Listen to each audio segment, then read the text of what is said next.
رئيسل وزراء حكومة فدرالك الصومالية مدن حسن على قير وهليان وزيرك أمنية جودها وزير الرياضة سبورتيغا gudoomiyaha gobolka Banaadir ahna duqa magaalada Muqdisho iyo taliyaha ciidanka nabad sugidda ee sirdoonka qaranka ayaa caawa maqribnimadii kula afuray wadooyinka magaalada Muqdisho ciidanka ku jira howlgalka xasilinta magaalada Muqdisho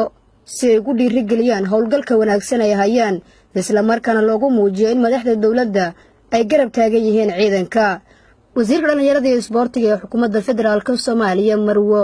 Khadija Maxamed Diiriye oo samaysay afurka iyo wasiirka amniga gudaha gudoomiyaha gobolka Banaadir ahna duqa magaalada Muqdisho ayaa wadooyinka ugu qaybiyay raashin ka hor afur raiisul wasaaraha xukuumadda federaalka Soomaaliya mudane Xasan Cali Khayre iyo mas'uuliyiinta kale ka tirsanaa dawladda ayaa si caadi ah u afuray askarta iyagoo aad ugu faraxsanaa inay arkaan madaxda dawladda oo wadooyinka ay ka wadaan howlgalka kula afuraya wasiirka dhalinyarada Marwo Khadija Maxamed Diiriye iyo wasiirka amniga gudaha Maxamed Abuukar Islow ayaa sheegay in afurkan caawa ay la afureen ciidanka qaranka ay qayb ka tahay amarka raiisul wasaaraha ee la xiriira dhiirigelinta ciidanka qaranka inaan bilowno inaan la qaybsanno ciidamadeena oo dhanno geeshkayagow garabkiinaan taaganay geeshkayagow guuleysta annaga saasaan u soo baxnay afurka marka meel kasta ciidamada joogaan caawaan bilownay xukuumadda waa nala ku amray waa fulinaynaa waa ku dhiiranaynaa in fursadda ilaahna siiyay inaan ku afurno ciidamadeena qalabka sido aan la afurno aan ku afurno meel banaan ah saan hore u ballan qaadnay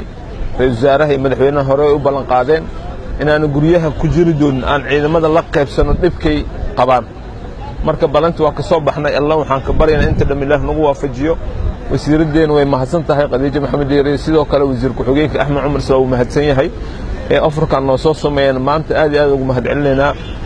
mudan ra'iisul wasaare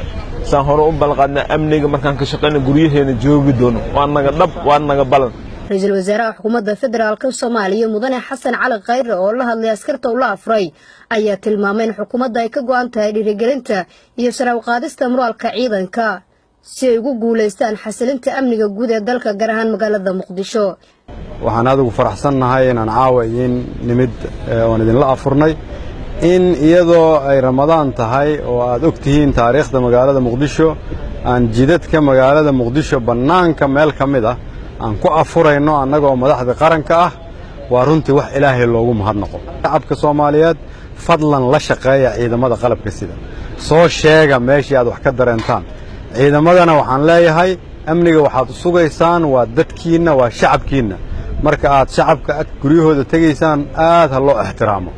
laakiin dadka Soomaaliyeed kulligeen waxaa nagu waajiba inaan jid walba u soo baxno inaan ciidamada la afurno inaan garab istaagno inaan markay socdaan biyaha iyo caanaha ka daba qaadno sababtoo ah amni la'aan waa horumar la'aan inta kadib ayaa raiisul wasaaraha xukuumadda federaalka Soomaaliya mas'uuliyiinta la socday waxa ay socod dheer oo lug ah ku soo mareen oo ay ka soo bilaabeen wadada Taleex ee degmada Hodan iyagoo ku tagay Hotel Jazeera ee degmada Wadajir iyo qaybo kamid ah degmada waa bari ee magaalada Muqdisho waxayna u kuurgalayeen sida u socdo howlgalka xasilinta magaalada Muqdisho iyagoo dadka ku ganacsanaya wadada laamiga u weydiinaya xaaladooda amni iyo sida ugu faraxsan yihiin howlgalkan ka socda magaalada Muqdisho ee lagu xasilinayo raiisul wasaaraha xukuumadda federaalka Soomaaliya mas'uuliyiinta la socday ayaa kormeerka ay ku sameeyeen wadooyinka ay ka socdaan howlgalka kadib waxa ay kula caweeyeen qaar kamid ah muwaadiniinta Soomaaliyeed ee ku sugnaa hoteelada ku yaala magaalada Muqdisho iyagoo weydiinayay talooyinka iyo tabashooyinka ay u hayaan dawladda afrintan iyo kormeerkan caawa uu raiisul wasaaraha xukuumadda federaalka Soomaaliya mas'uuliyiinta ka tirsan dawladda ay ku sameeyeen wadooyinka muhiimka ee magaalada Muqdisho ayaa qayb ka ah qorshaha lagu xasilinayo amniga magaalada Muqdisho isla markaana sare loogu qaadayo moraalka ciidanka geesiyaasha ee ku howlan sugidda amniga magaalada Muqdisho Nasr Bashiir Cali warbaahinta qaranka magaalada Muqdisho